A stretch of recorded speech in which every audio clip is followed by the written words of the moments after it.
2 సంవత్సరాల దగ్గరికి వస్తా ఉన్నా ఈ కేంద్ర ప్రభుత్వం నుంచి నిధులు తేవడంలో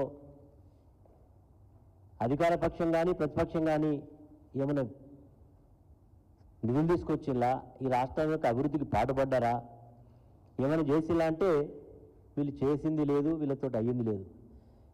అంతేగాక నిన్న కేంద్ర మంత్రి బండి సంజయ్ గారు రక్షాబంధన్ సందర్భంగా వారు మాట్లాడుతూ చెప్తున్నారు బీఆర్ఎస్ పార్టీది కాంగ్రెస్ పార్టీది ఒక అనుబంధం ఉందని చెప్తా ఉన్నారు.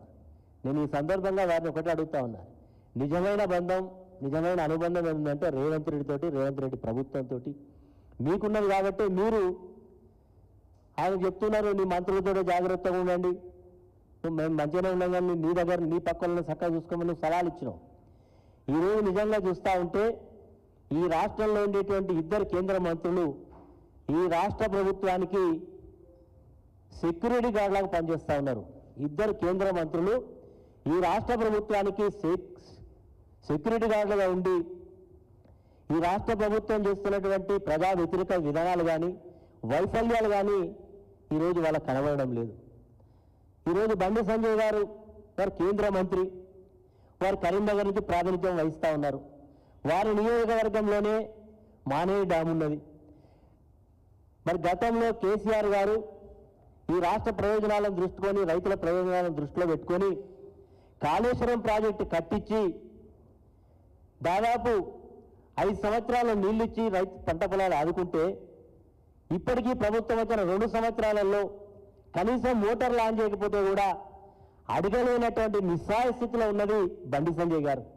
బండి సంజయ్ గారు మీరు కేంద్ర మంత్రి అన్న విషయం మీరు మర్చిపోయినా లేకపోతే మీరు ఏమనుకుంటా ఉన్నారో అర్థం కాదు. ఈరోజు ఒక బాధ్యత కలిగినటువంటి ఊహాలో ఉన్న మీరు పూర్తి బాధ్యత రాహిత్యంతో మాట్లాడుతూ ఉన్నారు.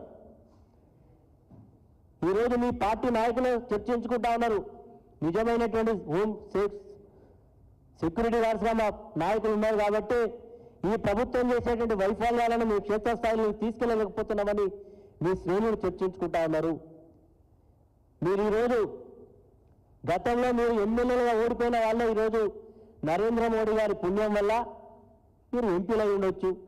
ఆ రోజు మేము ఇండియా కూటమిలో లేము, మోడీ కూటమిలో లేము కాబట్టి ప్రజలు మమ్మల్ని ఈరోజు ఆ ఎన్నికల్లో మమ్మల్ని పక్క పెడితే ఈరోజు మీరేదో మీ సొంత బలంతో గెలిచినట్టుగా మీకు అంతా జరిగినట్టుగా మీరు మాట్లాడుతూ ఉన్నారు.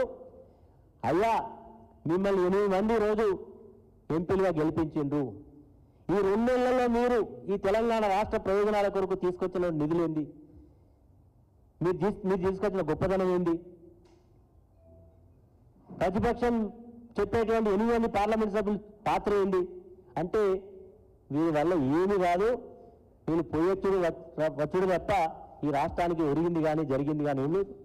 కనీసం యూరియా ఇప్పించలేని నిస్సహాయతుల స్థితిలో ఉన్న మీరు ఈరోజు మీరు ఏది మాట్లాడినా చాలా ఎక్కువ మాట్లాడినట్టు అవుతుంది.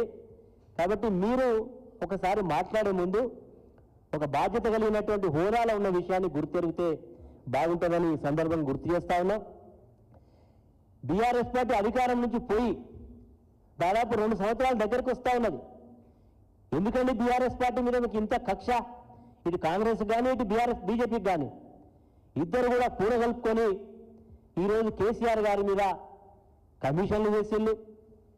కమిషన్లు వేయడమే కాదు, వేసినటువంటి కమిషన్లు ఇచ్చినట్టు రిపోర్ట్లు ఏమున్నాయి, అందులో ఉన్న గొప్పతనం ఏందని గతంలో మీరు బహిరంగంగా ఆడియో గారు మాట్లాడిన మాటలు అందులో పొందుపరిచిళ్ళు. ఆ కమిషన్ అంతా కూడా బీఆర్ఎస్ పార్టీ మీద అప్రతిష్ట పాలు చేయడానికి ఇచ్చినటువంటి కమిషనే తప్ప కేసీఆర్ గారి మీద అందులో ఉన్నది ఏంటి కమిషన్లో. చివరికి ఆయన పార్టీకి ఉన్నటువంటి పార్లమెంట్ సభ్యుల మీద కూడా ఎక్స్టెన్షన్ మీద ఎక్స్టెన్షన్స్ ఇప్పించి ఆఖరిగా ఈటల రాజేందర్ కూడా ఇరికియాలి ఎట్లనని చెప్పి వాళ్ళ బీజేపీలో అంతర్గత కలహాలు మరి లో భాగంగానే ఈటల రాజేందర్ మీద కూడా మరి ఆయన స్టేట్మెంట్ కూడా రికార్డ్ చేయడం జరిగింది. ఏది ఏమైనా ప్రజలు చాలా నిశ్చింతగా గమనిస్తూ ఉన్నారు. ఈరోజు నిజమైనటువంటి బాధ్యత కలిగినటువంటి పాత్రను భారత రాష్ట్ర సమితి పోషిస్తున్నది. తెలంగాణ రైతుల యొక్క హక్కులను పరిరక్షించడంలో కానీ తెలంగాణ హక్కులను పరిరక్షించడంలో కానీ నిజమైనటువంటి పార్టీ బీఆర్ఎస్ పార్టీ అని ఇప్పటికీ ప్రజలు గుర్తెరిగింది. ఈరోజు ఈ హైదరాబాద్లో మొన్న వర్షాలు పడ్డాయి, ఏమైనా సమీక్షలు చేసిల్లా? ఈరోజు వర్షాలు పడితే రోడ్ల మీద పరిగాపులు ప్రజలు మరి ఈరోజు ఇళ్లకు చేరుకోలేక ఇబ్బంది పడ్డారు.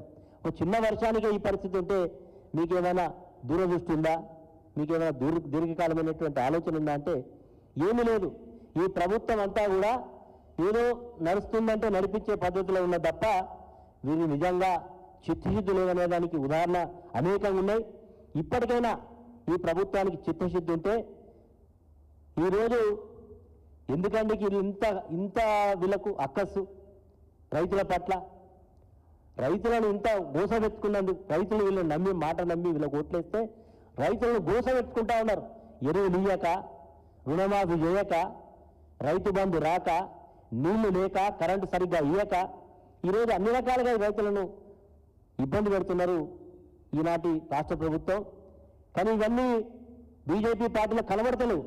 వాళ్ళకి ఏంటంటే రహస్య ఒప్పందం ఈరోజు ఈ ప్రభుత్వానికి రక్షణ కవచంగా వ్యవహరించాలనేటువంటి పద్ధతిలో మరి ఇక్కడ ఉండేటువంటి పార్లమెంట్ సభ్యులు, కేంద్ర మంత్రులు వ్యవహరిస్తా ఉన్నారు అని చెప్పాల్సిన పరిస్థితి ఉన్నది.